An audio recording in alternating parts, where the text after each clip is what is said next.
as you're going to sleep, your core body temperature decreases. And what I didn't know is that the temperature in your hands and your feet actually increase when you're sleeping. So that's why I like people who sleep in socks. I'll do it if it's really like freezing cold. The heat isn't up high enough or whatever, then I will sleep in socks. But that makes sense as to why it makes you so much warmer when you sleep in socks.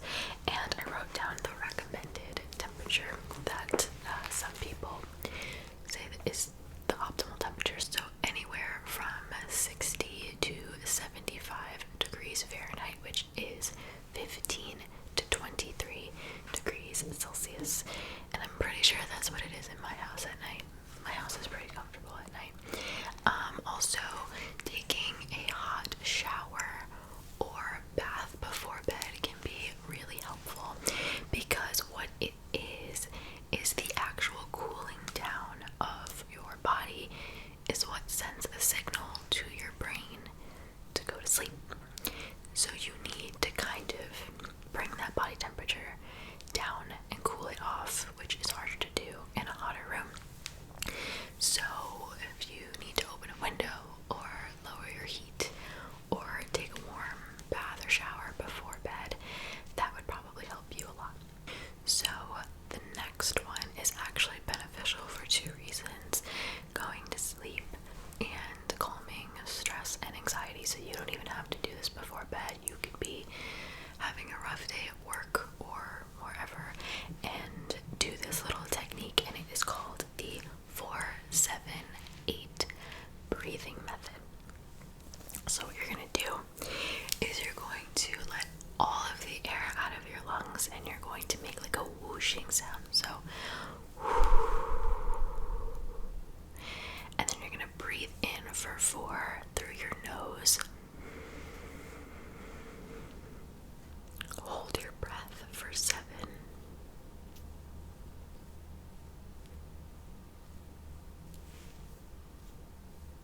And then whoosh that air back out and count to 8.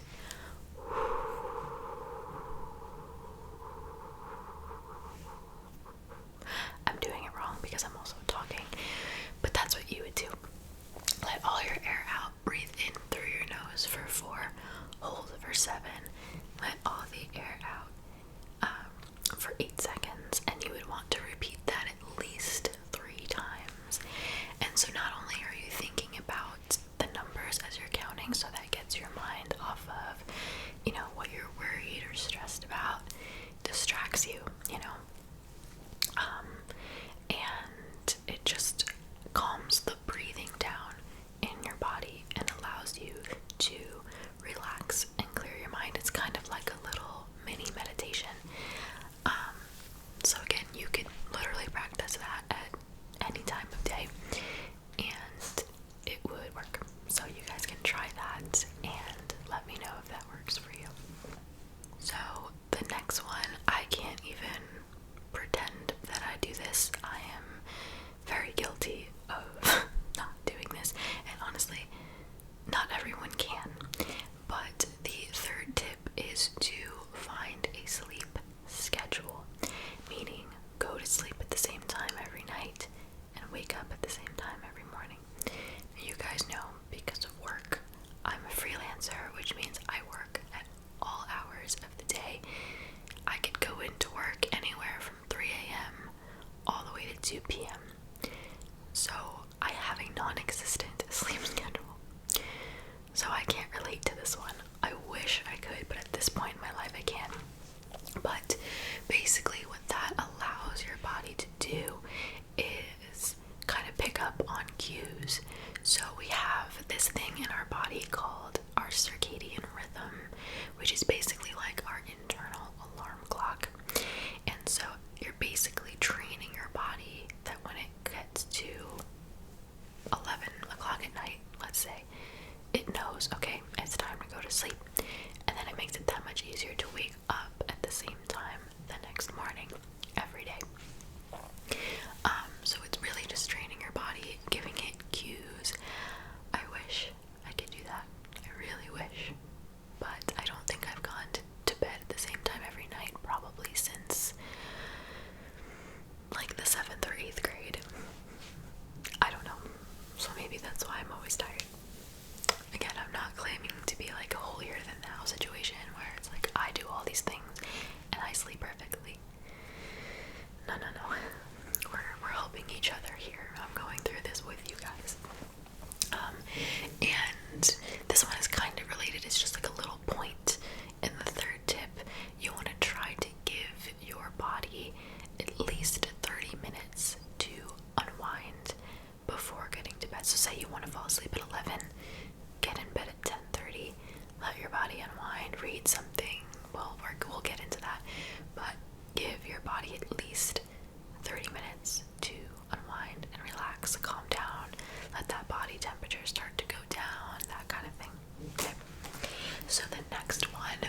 and actually this was an interesting one.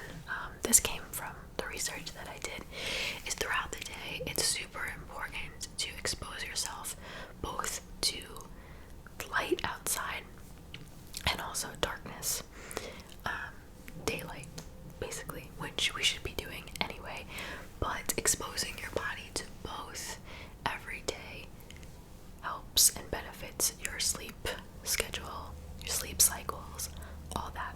So I'm gonna look at my notes a little bit, because again, I want to make sure that I get everything right. So basically, not getting enough daylight, one, is bad because you're not getting that vitamin D, but also not getting enough daylight disrupts that circadian rhythm that we were talking about before, that internal alarm clock. So basically, when you're in the light, the daylight, that teaches your body, okay, this is when I'm alert and I'm awake. And then when you go from the daylight to then being in the darkness late at night, that teaches your body, okay, now it's dark, it's time for me to settle down and to go to sleep.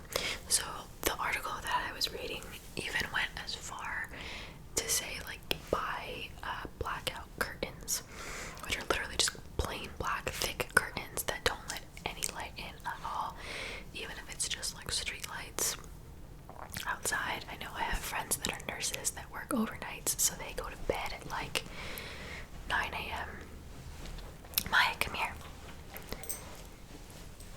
My uncle and my cousin are in the garage working on a car, and she hears them, so she's like a little anxious. But anyway, what was I saying? They use the blackout curtains because they go to sleep when it's completely bright outside, and their body sees the light and they're like, oh, it's time to be awake. So they have to trick their body into thinking that they are in darkness. So again, it's that going from the lightness to the darkness that teaches your body to kind of transition into sleepy time, basically. So long story short, make sure you're getting out and exposing yourself to the daylight. Oh wait, I missed a little part. See, this is why I need to look at my notes. Being in darkness produces, or helps produce, the melatonin hormone, which is basically the sleep hormone. Makes you sleepy. That's why some people take melatonin supplements, because it helps them fall asleep at night, and it's like a natural way of doing it, rather than like drinking a bunch of NyQuil to go to sleep. That's not good. Don't do that. So yes, that's another reason why there's a big difference between being in the light and being in the dark. So next, this is one of my favorite ones because it really makes a difference. Do not look at the clock. Once you go to sleep, do not look at the time until your alarm clock goes off. So I feel like most of us probably use our cell phones as alarm clocks nowadays. I could be wrong. That's what I do. So I don't have an alarm clock in my room that shows the time. If you do have one and you don't use your phone, that's totally fine. But turn it away from you so that you can't see the time. So every time you look at the time, it's a reminder of, I'm still awake and I should be sleeping. It kind of creates that anxiety. So once you go to sleep, that's it. Don't look at the time. And this used to mess me up all the time when I first started doing morning shift and I knew I had to wake up at 2 a.m. I would look at the clock and it would be 10 o'clock and it would make me anxious, like, oh, I'm still awake. It would be 11 o'clock, 11:30, 12 o'clock, and I'd be like, oh, I have to get up in 2 hours. Tomorrow's going to be horrible. And it creates an anxiety. Now I'm also, again, used to doing the morning shift now, so it doesn't really bother me as much. But now I put my alarm on my phone, turn my phone face down, and that's it. And I just fall asleep, and it's so much easier. So the next one, a lot of people have a lot of different opinions about this one, and it is revolving around naps. A lot of people say, most people say, you should avoid naps. And when you think about it, that makes sense. Like a random nap throughout the day. If you nap in the middle of the day or when you get home from work or whatever, it makes it that much harder to go to sleep at night, and you end up falling asleep later, and in turn sleeping less hours, which is unhealthy and also makes you cranky. Me. So again, there are a lot of different opinions about this, and I read a little bit about it. small little nap, an hour or so, promotes alertness, and you do, that's why I call it a little cat nap. You wake up and you're like, oh, I'm awake and I feel so much better. So basically anything more than 2 hours napping is gonna disrupt your sleep schedule. Again, this is one that I am very guilty of. Lately, I'll like fall asleep around 11 or so, 11:30, wake up at 2, go to work, and then after work I'll nap for like 3 or 4 hours. Yesterday I got home from work at like 1:15, and I think I slept from like 1:45 to 6:30. So it's more like I'm doing my little cat nap before work and then I sleep after work. I'm a mess. It's fine. But yes, anything more than 2 hours you should kind of try to avoid. But listen, those of you that want to go sleep after work, I feel you. I feel you. But if you're wondering why you don't sleep as well as at night if you're napping, there's your answer. So maybe try to kind of cut back on the napping and just nap for like an hour or so, if you feel like you have to. So the next one revolves around food, and it's basically just watching what you eat and when you eat. So a lot of us probably know that when you have a really high carb meal, a lot of starches, pasta, potatoes, whatever, that makes you super sleepy and it makes you fall asleep fast. It's like a carb overload. But even though you fall asleep fast, it doesn't mean that you're getting a good night's sleep. It'll actually be a very disrupted night's sleep. You won't really be in a deep sleep. You'll probably wake up a couple times. The diet that is good before bed is a high fat diet, the healthy fats. That will actually promote a better night's sleep. If you are gonna have a high carb meal, it should be at least or around 4 hours before you go to bed. So if you are a snacker like me, a snack maybe before you go to sleep, not right before you go to sleep, but you know what I mean, closer to when you go to sleep. A snack that might be good for you is like trail mix that has nuts, and nuts are like healthy fats. You know, you get what I'm saying? So that is tip number 7. Tip number 8 is also a really healthy one, and it's just kind of like a win-win situation. Exercise during the day. It should be, usually it's like the earlier in the day the better, but do some kind of exercise. I'm not saying you have to go run 4 miles. Your girl don't do that.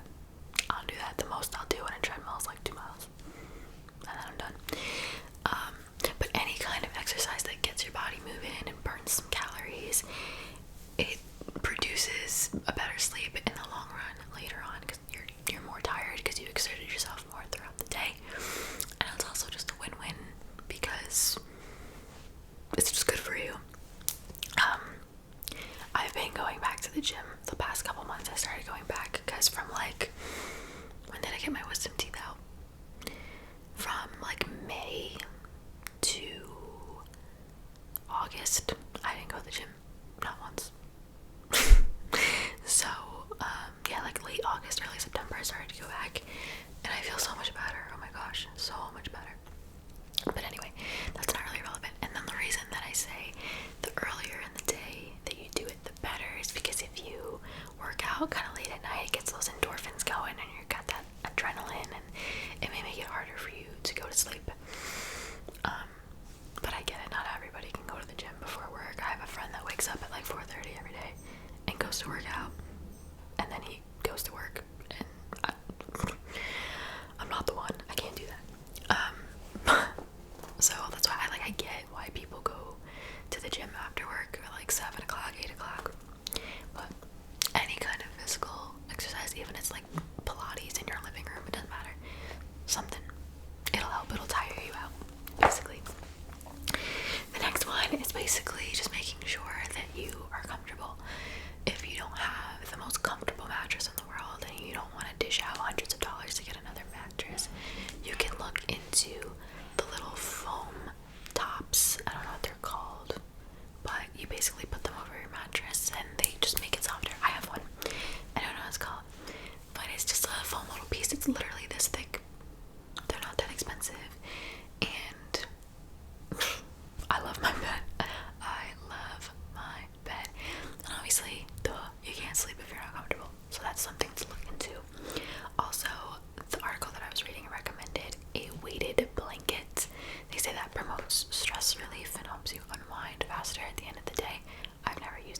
blanket.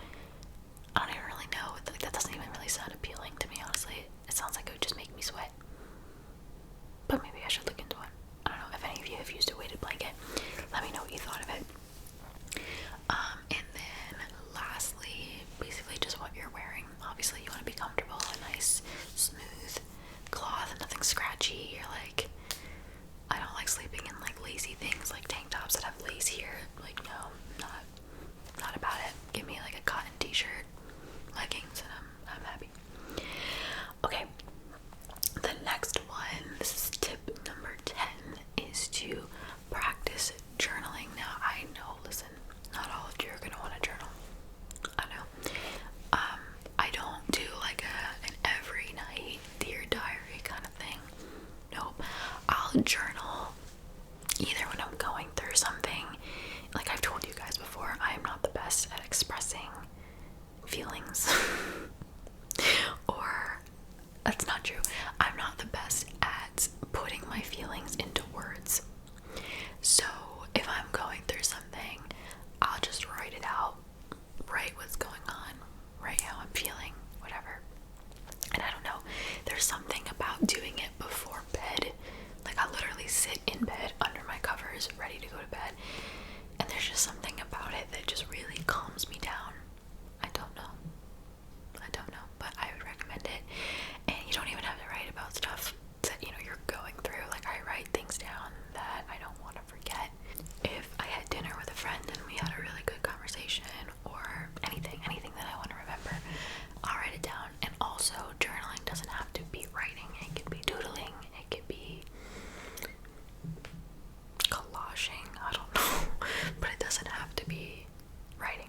But there's something very soothing and very therapeutic about it. And also writing good things, like more positive things rather than negative things, things that are bothering you. That positivity also will help you kind of wind down faster and be happier and kind of distract you from stresses and worries and things like that.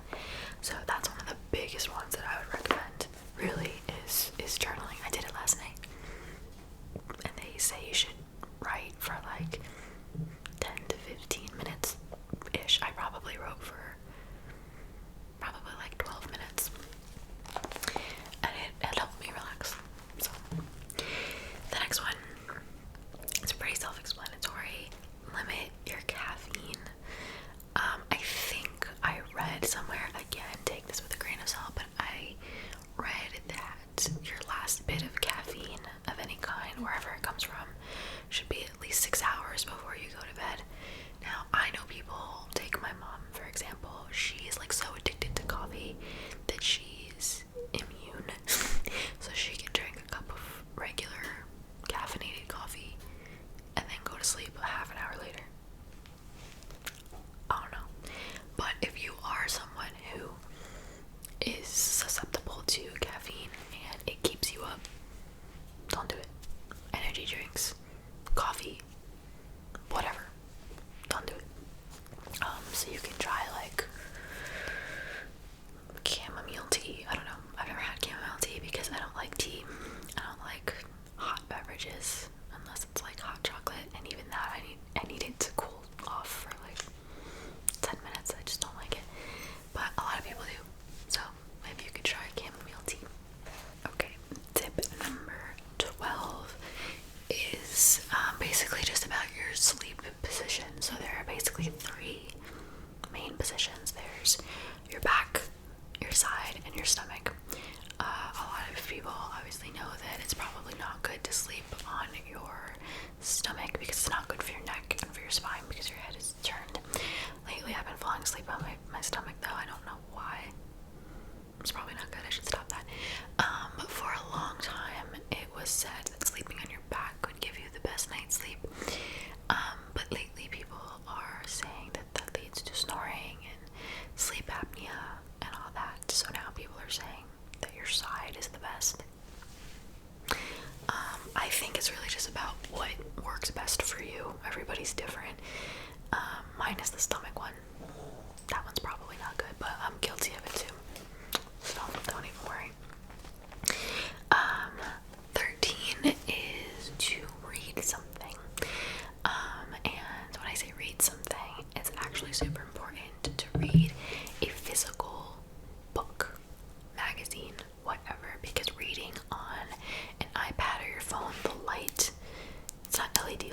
you know what I mean, that kind of bluish tint light that comes from our electronics is not good for you right before you go to sleep. That's why a lot of people say, you know, put the electronics down, turn off the TV. That's not a way to unwind, blah, blah, blah. I know a lot of us watch ASMR videos, so we can't really relate. But if you're going to read something, go for a physical copy of something. For kids, try to find a book that is more mellow. The colors are like blues and purples and oranges.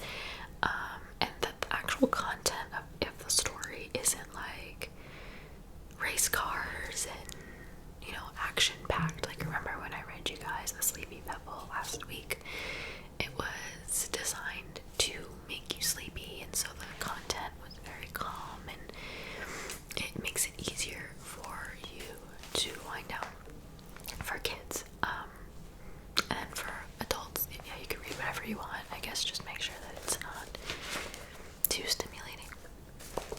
I don't know. I do like reading before bed though. It kind of like makes me doze off. Like, I remember in college, like, reading at night, if I had to read an article or a textbook or whatever, reading at night in my bed was a bad idea. It was a really bad idea. Man, I have to sneeze so bad. Oh, my allergies have been so bad the last couple of days. Okay, my last tip is to visualize things or places that make you happy. It could be people, it could be activities, it could be places. For me,